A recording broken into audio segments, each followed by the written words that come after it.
رہتا ہے۔ کوئی چور حالت ایمان میں چوری کرتا ولا یسرق السارق حين يسرق وهو، کوئی شرابی حالت ایمان میں شراب نہیں پی سکتا ولا یشرب الخمر حين يشرب وهو مؤمن۔ اگر ایمان کی ہو دل میں اور یہ حرکات کی ہو رہی ہو تو وہ ایمان دو پیسے کا نہیں، دو ٹکے کا نہیں، کیا اس ایمان کی قیمت ہے، کیا قدر و قیمت ہے اس کی؟ اب اگر عین اسی حالت کے اندر موت آ گئی تو یہ تو خلو ایمان ہے، ایمان کا خالی۔ یہ ہے وہ بات جو کہی گئی۔ اب یہ اسلام اور تقوی، ان دونوں کو یہاں نوٹ کر لیجئے۔ یا ایھا الذین آمنوا اتقوا اللہ حق تقاته ولا تموتن الا وانتم مسلمون۔ اے ایمان کے دعوے دارو، اللہ کا تقوی اختیار کرو جتنا کہ اس کے تقوی کا حق۔ دیکھنا موت میں آنے پائے مگر فرما برداری کی۔ عام طور پر سوچا جائے گا کہ نیکی کا تعلق تو عمل سے ہوتا ہے، ایمان جو ہے وہ کسی عمل کا نام نہیں، ایمان کے اندر حقیقت ایک ذہنی اور قلبی کیفیت ہے۔ لیکن واقعہ یہ ہے کہ نیکی کی اصل روح جو ہے وہ ایمان، اس لیے کہ ہر عمل کے دو پہلو ہوتے ہیں، ایک عمل کا ظاہر ہے اور ایک اس کا اصل مقصد باطنی طور پر اس عمل سے مقصود کیا ہے، موٹیویشن کیا ہے، جذبہ محرکہ کیا ہے۔ یہ دو چیزیں بالکل علیحدہ ہیں۔ یوں سمجھ لیجئے کہ نیکی کے ظاہر کو صرف نہیں دیکھنا کہ یہ نیکی کا کام ہے، بلکہ دیکھنا یہ ہوگا کہ اصل میں اس کی موٹیویشن، اس کا جذبہ محرکہ کیا ہے۔ وہ جذبہ محرکہ ہے جو ایمان کے ذریعے سے، ایمان باللہ، ایمان بالآخرہ، ان دونوں کے اندر نیکی کے لیے ایک مثبت جذبہ محرکہ بھی ہے اور بدی سے بچنے کے لیے ایک منفی جذبہ محرکہ ہے۔ اللہ کی محبت، لو آف گاڈ، پلیز اللہ کو راضی، رضائے خداوندی کو اپنا مقصود بنا لے، یہ جذبہ محرکہ ہے جس کے تحت انسان نیکی کرے، بھلائی کرے، خیر کرے، یہ مثبت جذبہ۔ لیکن اس کے ساتھ ہی منفی پہلو ہے، اللہ ناراض نہ ہو جائے، اللہ کی سزا سے بچنے، اللہ کی ناراضگی سے بچنے، انسان نیکی کا کام کرے بدی سے۔ اسی طرح جذبہ آخرت جو ہے، ایمان بالآخرہ، تو جنت کی طلب میں نیکی کا کام کرنا اور دوزخ سے بچنے کے لیے بدی سے بچنا۔ تو گویا کہ ایمان بالآخرہ اور ایمان باللہ دونوں میں مثبت پہلو بھی ہے، کہ اللہ کے ہاں مقبول اگر ہوگا تو دین خالص۔ والذین اتخذوا من دونہ اولیاء، اور وہ لوگ جنہوں نے اللہ کے سوا کچھ اور کو اولیاء بنایا ہوا ہے، ما نعبدهم الا لیقربونا الی اللہ زلفیٰ، کہتے ہیں ہم نہیں، ان کو نہیں پوچھتے، ہم تو اصل میں اللہ ہی کو پوچھتے ہیں، ان کو صرف اس لیے پوچھتے ہیں کہ یہ ہمیں اللہ سے قریب کر دیں گے، یہ ہمارے یہ وسیلے ہیں، ان کے ذریعے سے ہم اللہ کے قریب ہو جائیں گے، اس لیے پوچھتے ہیں۔ ان اللہ یحکم بینہم فیما ھم فیہ یختلفون، یقیناً اللہ تعالیٰ فیصلہ کر دے گا ان کے مابین ان تمام چیزوں میں جن میں اختلاف کر رہے ہیں۔ ان اللہ لا یہدی من ھو کاذب کفار، اللہ تعالیٰ ہرگز ہدایت نہیں دیتا ان کو جو جھوٹے ہوں اور ناشکرے ہوں، کفار۔ لو اراد اللہ ان یتخذ ولدا لاصطفیٰ مما یخلق ما یشاء سبحانہ، اگر اللہ کا واقعی ارادہ ہوتا کہ وہ کسی کو اولاد بنائے تو ٹھیک ہے، اپنے جو مخلوق ہے ان میں سے جس کو چاہتا کیوں لیتا ہے، لیکن اس کے ہاں اولاد کا تو تصور نہیں ہے، اس کی اولاد تو ہے ہی نہیں، ایک خالق ہے، باقی سب مخلوق ہے، تو فرشتے بھی مخلوق ہیں، تو اللہ کو ضرورت کیا پڑی ہے کسی کو اپنا بیٹا بنانے کی یا بیٹی بنانے کی؟ سبحانہ، وہ پاک ہے، هو اللہ الواحد القہار، وہ تو اللہ ہے، اکیلا ہے، قہار ہے، اور خود چھایا ہوا ہے کل کائنات کے اوپر، کل تخلیق، کل مخلوقات کے اوپر اس کی حکومت قائم ہے۔ خلق السماوات والارض بالحق، اللہ نے پیدا کیا ہے آسمانوں اور زمین کو حق کے، یعنی بامقصد ہے، نتیجہ خیز تخلیق ہے، یہ بے نتیجہ کار عبث اور باطل نہیں۔ یکبر اللیل علی النہار، وہ رات کو لپیٹ لیتا ہے دن پر، وَيُكَبِّرُ النَّهَارَ عَلَى اللَّيْلِ، اور دن کو لپیٹ دیتا ہے رات پر۔ اب یہ جو ہے کہیں یولج اللیل فی النہار آتا ہے، کہیں یکبر آ رہا ہے، یہ مختلف جو الفاظ ہیں، تعبیرات ہیں، لیکن مقصد کیا ہے کہ یہ دن اور رات ہے تو نہیں۔ آپ کو معلوم ہے کہ پورا نظام جو چل رہا ہے اسی کے حوالے سے ہے، پورا عالم نباتات کا جو ریسپیریشن کا نظام ہے وہ اسی کے ساتھ متعلق ہے، لہذا یہاں کوئی شے بھی بے مقصد نہیں۔ جب کوئی شے بے مقصد نہیں ہے تو انسان کیسے بے مقصد ہوتا ہے؟ کس لیے اس کو پیدا کیا؟ حدیث میں جیسا کہ آیا کہ انما الدنیا خلقت لکم وانتم خلقتم للآخرہ، دنیا تمہارے لیے بنائی گئی لیکن تم آخرت کے لیے بنائی۔ جب تک کہ آخرت کا تصور نہ ہو، پھر انسان کا خاص طور پر انسان میں جو اخلاقی حص ہے، ایک مورل سینس ہے، اس کے اندر کچھ چیزیں اچھی ہیں کچھ بری ہیں، اس کا احساس ہے اس کے اپنے اندر، تو اس کا کوئی نتیجہ کہاں آ کے نکل رہا ہے دنیا میں؟ اس کے لیے دوسری زندگی اور بعد سے بعد الموت لازمی ہے۔ وسخر الشمس والقمر، اور اس نے مسخر کر دیا سورج کو بھی اور چاند کو بھی، کل یجری لاجل مسمى، یہ سب کے سب چل رہے ہیں ایک وقت معین تک۔ الا هو العزیز الغفار، آگاہ ہو جاؤ وہ زبردست ہے اور بخشنے والا ہے۔ خلقکم من نفس واحدۃ ثم جعل منها زوجها، اس نے بنایا تمہیں ایک ہی جان سے، ایک ہی جی سے، اب اس کو جو لوگ ایوولوشن کو مانتے ہیں یا سمجھتے ہیں کہ قرآن مجید کے ساتھ اس کے بعد اجزاء کی مطابقت ہے، وہ تعبیر کرتے ہیں کہ ایک ہی یعنی ابتدا میں جو حیوانات پیدا کیے گئے ہیں، جو لوور اینیملز ہیں بالکل شروع میں، ان میں سیکس نہیں تھا، جیسے کہ امیبا ہے وہ بس 2 حصوں میں تقسیم ہو گیا، یہی اس کی اولاد ہو گئی، وہ جو باپ کہلے ماں کہلے وہ ایک ہی ہے۔ اس کے بعد ایسے بھی ماں پیدا ہوئے جن میں ایک ہی جانور میں دونوں سیکس، یہ جو راؤنڈ ورم ہوتا ہے، راؤنڈ ورم جو برسات میں جو نکل آتے ہیں بہت لمبے لمبے سے کیڑے، یہ ہرمافرڈائٹ ہے، ان کے اندر میل اور فیمیل آرگنز دونوں ایک کے اندر موجود ہیں۔ اس طریقے سے رفتہ رفتہ پھر ڈفرینسیشن ہوئی، میل علیحدہ ہو گیا، فیمیل علیحدہ ہو گیا۔ خلقکم من نفس واحدۃ ثم جعل منها زوجها، اسی جان سے اس کا جوڑا بنایا، وانزل لکم من الانعام ثمانیۃ ازواج، اور تمہارے لیے 8 جوڑے اتار دیے تمہارے مویشیوں میں سے۔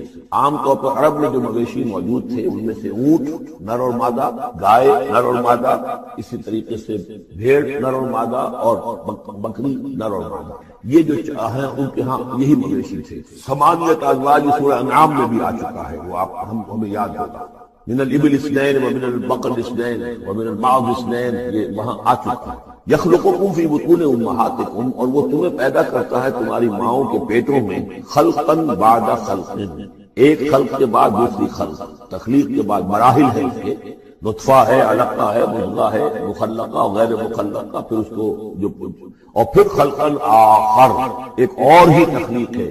اس پر میں عرض کر چکا ہوں کہ اس موضوع پر ضربہ سلام جو ہے قرآن مجید کا، وہ سورہ مومنون کا پہلا رکوع ہے۔ فی ظلمات ثلاث، یہ ذکر یہاں آیا ہے، 3 پردوں کے اندر تخلیق ہو رہی ہے، یعنی ایک پردہ یہ پیٹ کی دیوار ہے، جو مردوں کی بھی دیوار ہے، یہ پیٹ کی ایبڈومینل وال ہے، دوسرا پردہ پھر جو یوٹرس ہے، رحم ہے ماں کا، اس کی موٹی دیوار ہے، تیسری وہ جھلی ہے جس میں کہ وہ بچہ جو ہے جنین لپٹا ہوا ہوتا ہے۔ اب دیکھیے یہ بھی ظاہر بات اس وقت جو ہے جینیٹکس بھی نہیں پڑھائے گئے تھے، نہ یہ پڑھائی گئی تھی ایمبریولوجی، کچھ بھی نہیں تھا، لیکن فی ظلمات ثلاث، یہی وجہ ہے جو میں نے آپ کو بار بار بتایا ہے، کیتھل مور جو کہ ایمبریولوجی پر اس وقت دنیا کی سب سے بڑی اتھارٹی سمجھا جاتا ہے، اس نے مانا ہے کہ قرآن مجید میں جس طریقے سے یہ بیان ہوا ہے واقعتاً حیران کن۔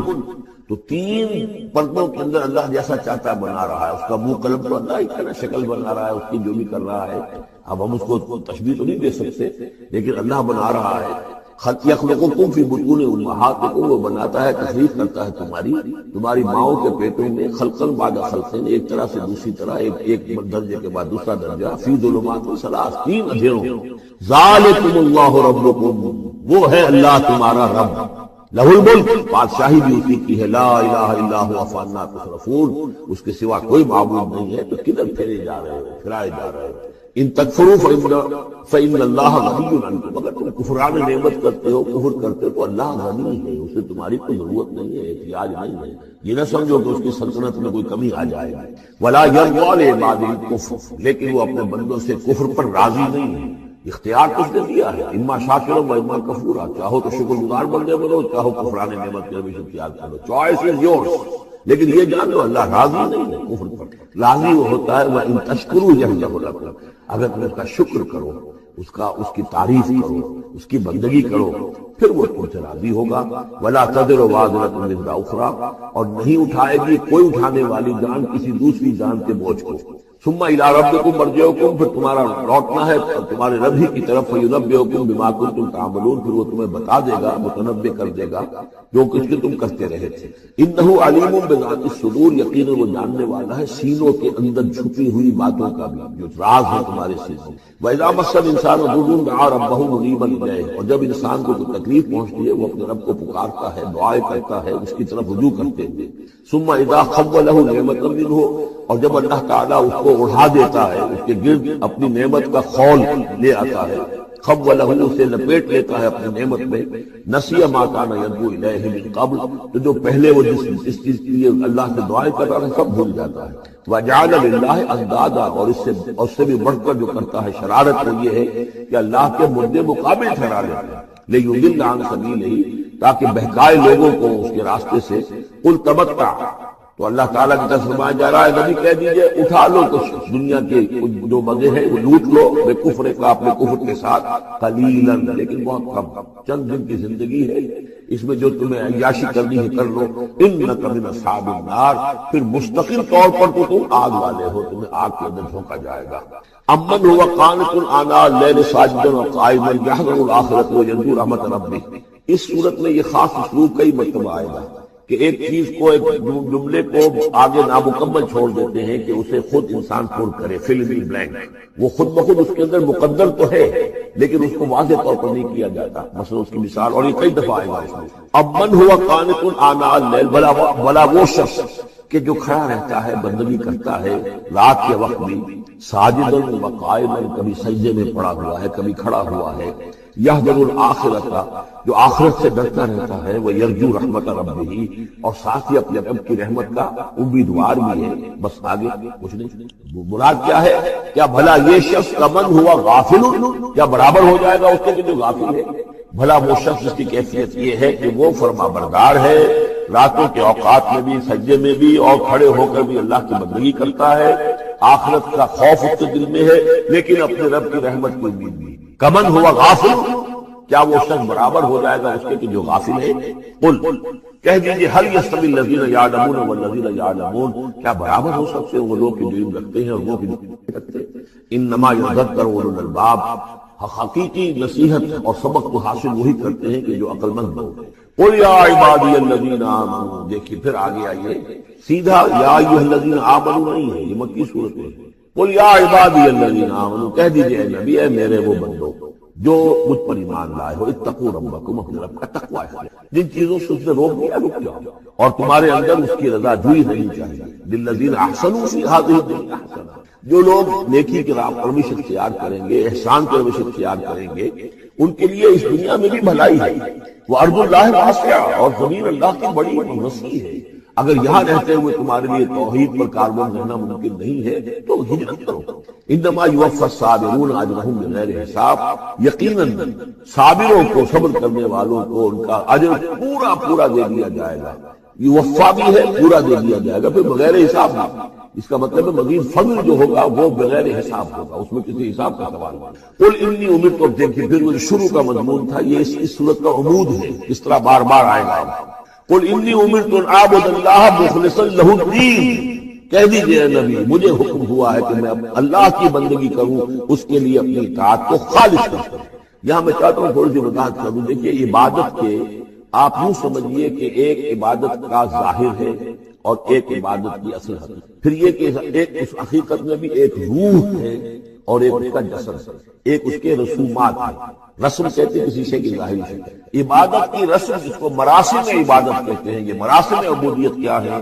جس کی آپ عبادت کرتے ہیں، اس کے سامنے جھکتے ہیں، اس کے سامنے ادب کے ساتھ کھڑے رہتے ہیں، اس کے کچھ حمد کے ترانے گاتے ہیں، اس کے سامنے سجدہ کرتے ہیں، ان کو ہم کہیں گے مراسم عبودیت۔ رسم کہتے ہیں کسی چیز کی ظاہری شکل، یہ حروف ہے، اور یہ رسم جو ہے رسم الخط، اسی طرح یہ قرآن اور یہ اس کا رسم عثمانی ہے، اس کا لکھا ہوا جانا جیسے کہ یہ رسم ظاہر ہے۔ تو ایک تو یہ چیزیں ہیں عبادت جسے دنیا میں سمجھا جاتا ہے عبادت، یہ مراسم عبودیت۔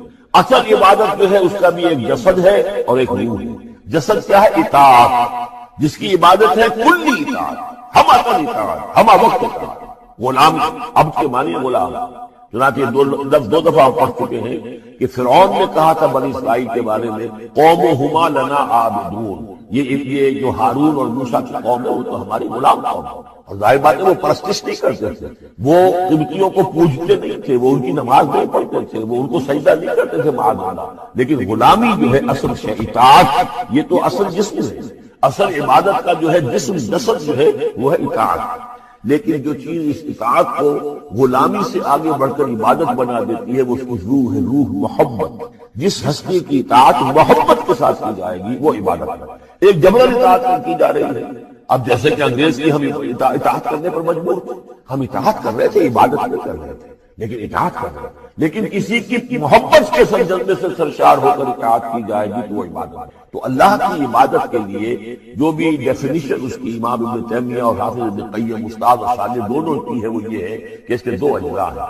العبادت تجمع اصلین، غایت الحب مع غایت الذل والخضوع۔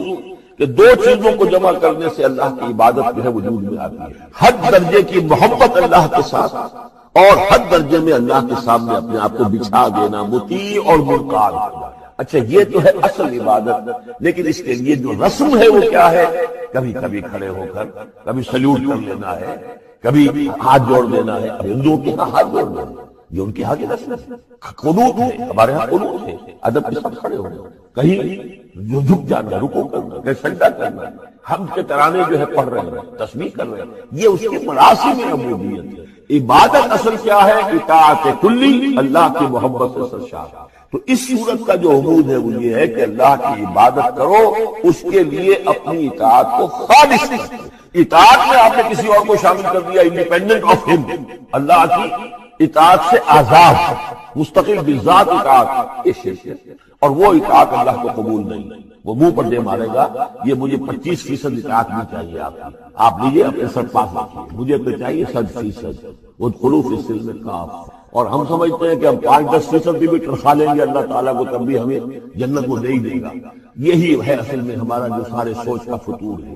یہ کل زندگی اور کل بندگی جو ہے اس کا تصور ذہنوں سے نکل، یہ تصور ہے جو اس صورت سے اب اس کی جڑ پڑ رہی ہے، اور یہ در حقیقت کلائمیکس کو پہنچے گا چوتھی صورت میں جا کر سورہ شورا۔ تو دیکھیے پھر آ گیا قل انی امرت ان اعبد اللہ مخلصا لہ الدین، کہہ دیجئے مجھے تو حکم ہوا کہ میں اللہ کی بندگی کروں، اس کے لیے اپنی اطاعت کو خالص کرتے، وامرت لان اکون اول المسلمین، اور مجھے حکم ہوا کہ سب سے پہلا مسلم، سب سے پہلا فرما بردار میں خود بنوں۔ یہ نہیں ہے کہ میں تمہیں فرما برداری کی دعوت دے رہا ہوں، خود جو ہے میں اللہ کی نافرمانی کروں، یہ نہیں۔ قل انی اخاف ان عصیت ربی عذاب یوم عظیم، کہہ دیجئے مجھے تو خود اندیشہ ہے اگر میں اپنے رب کی نافرمانی کروں تو ایک بڑے دن کا عذاب مجھے آ پکڑے گا۔ میں اپنے آپ کو مستثنا نہیں سمجھتا، میں بھی بندہ ہوں، اگر میں معصیت کروں، اگر میں اپنے رب کی نافرمانی کروں۔ ظاہر بات ہے کہ یہ جو ہے اگر بہت بڑا اگر ہے، ظاہر اس کے حضور کا امکان نہیں، حضور کے لیے سمجھانے کے لیے ان لوگوں کو بتایا جا رہا ہے۔ قل اللہ اعبد مخلصا لہ دینی، پھر وہ حالانکہ دیکھیے ایک بات ہے کہ ایک ہی اسلوب کو بار بار تکرار سے لانا عام ہماری دنیا میں جو ہماری نگارش کے اور جو بھی یعنی تصنیف و تعریف کے اصول ہے اس کو عیب سمجھا جاتا ہے کہ یہ تو تصنیف و تعریف کا عیب ہے، ایک ہی اسلوب کو آپ تکرار میں لا رہے ہیں۔ یہ تو کمال اللہ کا ہے، فصاحت و بلاغت کا، کہ وہ لا رہا ہے اس کو بار بار، اور پھر کوئی بھاری نہیں گزرتا، بلکہ یہ کہ اس کے اندر اس کو اور حسن بڑھ رہا ہے۔ لیکن یہ کہ اس تکرار سے جو ایمفیسس ہے اس کو سمجھو کہ یہ اسلوب بار بار کیوں آ رہا ہے۔ پہلی آیت یہ تھی تنزیل الکتاب من اللہ العزیز الحکیم انا انزلنا الیک الکتاب بالحق فاعبد اللہ مخلصا لہ الدین الا للہ الدین الخالص۔ اور اس کے بعد اب آپ نے یہاں دیکھا آیت نمبر 11 قل انی امرت ان اعبد اللہ مخلصا لہ الدین، اور پھر آیت نمبر 14 قل اللہ اعبد مخلصا لہ الدین، کہہ دیجیے میں تو اللہ ہی کی بندگی کرتا ہوں، اس کے لیے اپنی اطاعت کو خالص کرتے ہیں۔ فاعبدوا ما شئتم من دونہ، تو اس کے سوا تم جس کو چاہو پوجو، تمہاری مرضی ہے۔ قل ان الخاسرین الذین خسروا انفسهم، کہہ دیجئے کہ اصل میں تو گھاٹے میں اور نقصان میں اور بربادی میں تو وہی ہوں گے جنہوں نے اپنے آپ کو اور اپنے آپ کو واہلیہم اور اپنے گھر والوں کو، اپنے اہل و عیال کو خسارے میں ڈالا یوم القیامہ، قیامت کے دن۔ یہاں تو حلوے مانڈے کھلائے، پراٹھے اور ان لوگوں کے ناشتے کرائے، لیکن جو دھونک رہے انہیں جہنم کے اندر، تو تم ان کے ساتھ خیر خائی کر رہے ہو یا بد خائی کر رہے ہو؟ خود بھی سارے سیدھے جا رہے ہو جہنم کے اندر، اور لے کر جا رہے ہو اہل و عیال کو جہنم کے اندر، حرام خوری کر کے۔ تو یہ ان کی محبت ہے یا ان کی دشمنی ہے؟ قل ان الخاسرین الذین خسروا انفسهم وأهلیہم یوم القیامہ، قیامت کے دن جنہوں نے خسارے میں ڈال دیا اپنے آپ کو اور اپنے اہل عیال کو، جیسے کہ ہم آگے چل کر پڑھیں گے سورہ تحریم میں، یا ایھا الذین آمنوا قوا انفسکم واہلیکم نارا، اے ایمان والو بچاؤ اپنے آپ کو اور اپنے اہل و عیال کو آگ سے، جہنم کی آگ سے۔ لیکن جن لوگوں نے اپنے آپ کو آگ کا مستحق بنا لیا، اپنے اہل و عیال کو، ان سے بڑا گھاٹے میں کون ہوگا؟ الا ذلک هو الخسران المبین، آگاہ ہو جاؤ یہ تو کھلی گمراہی ہے اور کھلا گھاٹا ہے اور نقصان۔ لہم من فوقہم ظلل من النار، ان کے لیے ہوں گے ان کے اوپر سے بھی بادل ہوں گے، تہ بر تہ ظلل آگ کے، ومن تحتہم ظلل، اور ان کے نیچے بھی آگ کے بھبکے ہوں گے اور وہ بھی تہ پر تہ ہوں گے۔ ذالک یخوف اللہ بہ عبادہ، یہ ہے وہ شے کہ جس سے اللہ ڈرا رہا ہے اپنے بندوں کو۔ یا عباد فاتقون، اے میرے بندوں پس ڈرو، بچو، اس آگ سے اپنے آپ کو بچانے کی کوشش کرو۔ والذین اجتنبوا الطاغوت ان یعبدوها، وہ لوگ کہ جنہوں نے طاغوت کا انکار کیا، ان سے کنارہ کشی کر لی، ان کی بندگی نہیں کی. اور طاغوت کا لفظ سورہ بقرہ سے پڑھتے ہوئے مار رہے ہیں فمن یکفر بالطاغوت ویؤمن باللہ فقد استمسک بالعروۃ الوثقی. جو بھی اللہ کی اطاعت سے سرتابی کر رہا ہے وہ طاغوت ہے. طغا کسے کہتے ہیں؟ طغیان. دریا اپنی حد میں بہ رہا ہے، کیا خوبصورت منظر ہے، اور وہ حد سے باہر نکل آتا ہے. یہ انسان اللہ کی بندگی کی حد میں رہے بہت اچھا ہے.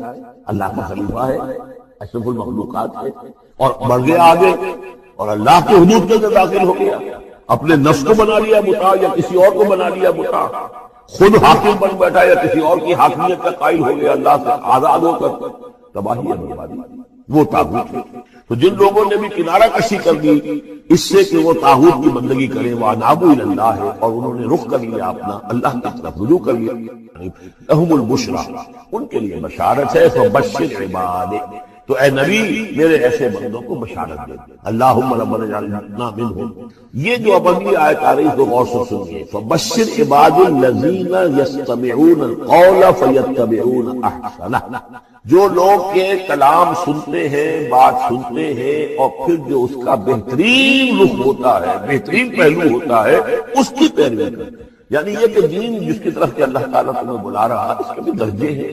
ایک درجہ ہے سیف اسلام کا، ایک اس سے اونچا درجہ ہے ایمان، ایک سب سے اونچا درجہ ہے احسان. واللہ یحب المحسنین. تو اچھے سے اچھے درجے کی طرف جانے. ہمارا معاملہ کیا ہے دنیا میں؟ تو ہم سمجھتے ہیں کہ اچھی سے اچھی، بہتر سے بہتر ہے، جستجو کی خوب سے ہے، خوب تر کہاں. اور دین میں ہم کہتے ہیں تھوڑا اور کم پر بھی گزارا ہو جائے، کہیں اور تھوڑی رعایت کر کے پیچھے چلے جائیں، پاس ہو جائیں کسی طرح کم سے کم کے لیے. یہ ہے جنت جو کہ برکت اور روش ہونی چاہیے. فیتبعون احسنہ، عظیمت کا راستہ، بہتر سے بہتر کے لیے ایم ہائی. دین کے معاملے میں بھی اپنا ارادہ جو رکھو اونچا رکھو.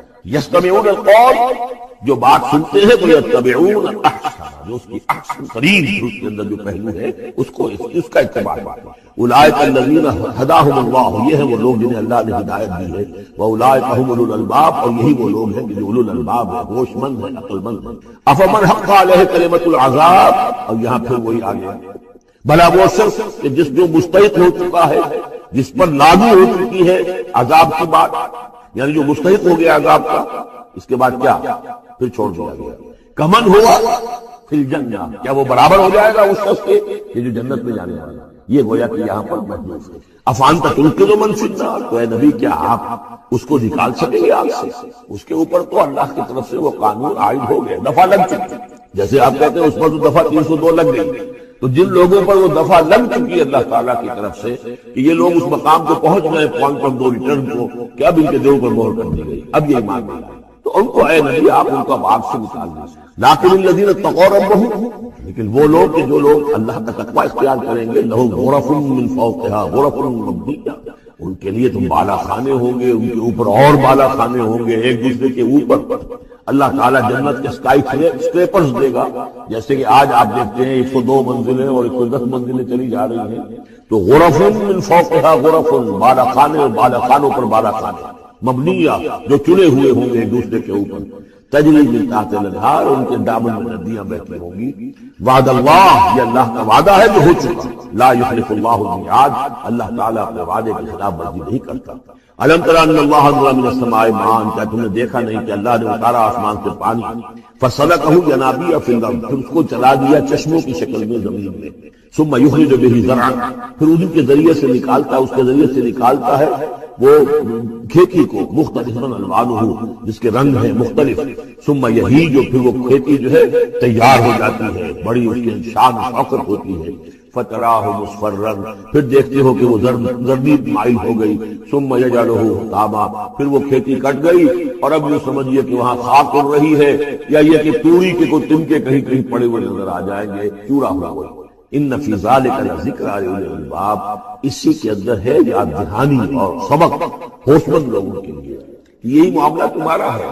جب تم پیدا ہوتے ہو تو جیسے کھیتی نئی نئی اپجتی ہے تو کسان کتنا خوش ہوتا ہے. کسی کے یہاں بیٹا پیدا ہوا کتنی خوشی ہو رہی ہے، اس کی آمد کو جو ہے سیلیبریٹ کیا جا رہا ہے. پھر وہ جوانی کو پہنچتا ہے، پھر اس کے بالوں میں سفیدی آئی، آساب جو ہے اور جو قوا کمزور پڑے، اور پھر اس کے بعد وہ قبر میں اتار دیا گیا، مٹی ہو کر مٹی میں پھر مل گیا. تو یہ life cycle human life cycle بس یہ ہے کہ یہ 50 60 30 40 برس کا ہے، وہ چند مہینے کے اندر اندر سب کچھ ہو جاتا ہے، سائیکل وہی، وہ بھی لائف ہے یہ بھی لائف ہے۔ The plant life and animal life, biology کی دو شاخیں ہیں، باٹنی ہے biology, life the science of life, اس کے دو حصے ہیں، باٹنی ہے زوالوجی ہے، حیوانات کی لائف اور نباتات کی لائف۔ افمن شرح اللہ صدرہ، پھر وہی حضرت کا موضوع کا اسلوب آ رہا ہے، افمن شرح اللہ صدرہ للاسلام فہو علی نور من ربہ، بھلا وہ شخص کہ جس کے سینے کو اللہ نے کھول دیا ہو اسلام کے لیے اور وہ اپنے رب کی طرف سے نور پر ہے، اندرونی بصیرت اسے حاصل، اندر اس کا جگمگا رہا ہے اللہ کے ایمان کے ذریعے سے، اور جو بصیرت اللہ نے اسے عطا کر دی ہے۔ اب پھر آگے اس کو چھوڑ دیا گیا، کیا مطلب ہے؟ افمن شرح اللہ صدرہ للاسلام فہو علی نور من ربہ، جو اپنے رب کی طرف سے نور کے پر ہے، کمن ہوا فی الظلمات، کیا وہ اس شخص سے مانند ہو جائے گا جو اندھیروں میں بھٹک رہا؟ لیکن نہیں، اس کو یہاں درد نہیں کیا۔ فویل للقاسیۃ قلوبہم، تو ہلاکت اور بربادی ہے ان لوگوں کی جن کے دل سخت ہو چکے ہیں من ذکر اللہ، اللہ کے ذکر سے۔ اللہ نے ایک دعا قبول بھی کی کہ ان کے بھائی کو بھی شریک کر دیا، حضرت ہارون کو بھی۔ اس کے بعد پھر جب فرمایا کہ اب جاؤ فرعون کی طرف، تو اس میں فرمایا وَلَا تَنِيَا فِي ذِكْرِي، اور دیکھنا یہ جو عظیم مشن تمہارے کندھے پر آ گیا ہے، بڑا بھاری قتل ایک فرض ہے جو تم پر عائد ہو گیا ہے، اس کے لیے سب سے بڑی تمہارے پاس جو قوت کا ذریعہ ہے وہ نماز۔ فَلَا تَنِيَا عَنْ ذِكْرِي، میری یاد میں کبھی غفلت نہ کرنا، اس میں کبھی کوئی کمی نہ آنے دینا۔ جیسا کہ میں نے عرض کیا تھا کہ جیسے ہی وہ تعلق جو ہے کمزور پڑتا ہے یا منقطع ہو جائے معاذ اللہ، تو پھر انسان گویا کہ شیطان کے لیے ایک لقمہ تر بن جاتا ہے۔ اب آپ غور کیجئے، تیسری شے تقرب اللہ، اس کے حوالے سے بھی جو فرائض اور نوافل کی بات ہے اس کو اس وقت ذہن سے نکال کر یہ سمجھیے کہ اس میں نماز کا کیا مقام ہے، اس لیے کہ نماز فرض بھی ہے، نماز نفل بھی ہے، وہ تو ان دونوں میں شریک ہو جائے گا۔ اب اس کو لفظ صلاۃ کے حوالے سے آپ ان دونوں چیزوں کو سمجھیں، صاد لام واو یا یہ چونکہ حروف علت ایک دوسرے سے بدلتے رہتے ہیں، یہ جو مادہ ہے اس کی جو خالص لغوی اصل ہے، جو خالص عربی زبان میں اس کا بنیادی مفہوم ہے، وہ آگ جلانا یا آگ تاپنا یا آگ سینکنا، حرارت حاصل۔ لہذا بار بار آتا ہے جہنم کے ذکر میں اسلوہا، اب چلو اس میں تاپو اس کو، یہ سینکے گی تمہیں۔ بلکہ تفتلون کا لفظ آیا ہے حضرت موسیٰ کے کلام، جب وہ گئے تھے کوہ طور پر، جب پہنچ گئے تو تھے آگ کی تلاش میں، لعلکم تفتلون، وہ اپنے اہل خانہ سے یہی کہا تھا کہ مجھے کہیں وہ روشنی نظر آ رہی ہے، غالباً کوئی وہاں سے آگ مل سکے گی، ورنہ یہ کہ کوئی رہنمائی کو رستہ مجھے مل سکے گا، میں وہ آگ لے آؤں گا، کوئی چنگاری وہاں سے لے آؤں، لعلکم تفتلون، تاکہ تم۔ اب یہ اصطلاح در حقیقت باب استعان ہے، اور یہ تے یہاں پر کوئے کی شکل اختیار کر دی، تال قابل کی صورت اختیار کی صاد کی وجہ سے۔ بہرحال اس کا سب سے بنیادی مفہوم جو ہے وہ ہے تاپنا، سکائی حاصل کرنا، حرارت۔ اس کے حوالے سے سمجھ لیجئے کہ سب سے بنیادی تعلق اس کا جو ہے وہ روح کے ساتھ۔ روح میں محبت خداوندی کی آگ اگر ٹھنڈی پڑ گئی ہو، اگر محبت خداوندی کی حرارت میں کمی ہو گئی تو اس کو اثر نو، جس کو کہ میں آج سوچ رہا تھا تو ایک لفظ ذہن میں آیا کہ جیسے بیٹری اس کو ریچارج کیا جاتا ہے، اسی طریقے سے روح کے اندر محبت خداوندی کی اس حرارت کو اثر نو پیدا کرنا، یہ ہے در حقیقت نماز کا اصل۔ اس لیے کہ اس لفظ کا بنیادی مفہوم، اصل لغوی مفہوم تو یہ، اگرچہ اس کا سب سے زیادہ کثرت سے جو استعمال ہوتا ہے، اور لفظ صلاۃ جس سے در حقیقت جس تصور پر مبنی ہے وہ ہے اقدام، کسی کی طرف متوجہ ہونا اور پھر دعا۔ صلاۃ کا سب سے قریبی مفہوم لفظی جب بیان کیا جائے گا، اس سے مراد اس کے معنی، تو دعا اس میں اہم ترین، کسی کی طرف توجہ کرنا، مناجات کرنا، گفتگو کرنا، مخاطبہ، مکالمہ، دعا، یہ در حقیقت صلاۃ کا سب سے بڑا اصطلاحی مفہوم ہے۔ لیکن جو اس کا مادہ ہے صاد لام واو یا صاد لام یا، اس کا اصل مفہوم جو ہے وہ تاپنا، حرارت حاصل کرنا۔ تو ان دونوں کے حوالے سے استعمال، وہ تاپنا اور حرارت حاصل کرنا وہ ہے روح کے اعتبار سے۔ وہ جو کہا اقبال نے کہ بجھی عشق کی آگ اندھیر ہے، مسلمان نہیں راکھ کا ڈھیر۔ یہ عشق کی آگ جب بجھ جاتی ہے، در حقیقت یہی تو انسان کی روحانی موت ہے۔ یہ اب یہ نہ رہے تو چاہے منطق میں بہت انسان ماہر ہو۔ مجھے اقبال کا شعر یاد آیا تقابل کرتے ہوئے، ایک انسان محکوم اور ایک انسان فر نے کہ لا یعلم من بعد علم شیئا، بڑے بڑے عالم، بڑے بڑے فاضل پھر بچے بن کر رہ جاتے ہیں۔ دماغی صلاحیتیں معروف، قوا جو ہے مزمحل، اس کے درمیان کتنا عرصہ ہے؟ میکسیمم وقت جو ملتا ہے انسان کو کام کا، ایکسیپشنل ہے لوگ، لیکن ایوریج جو ہے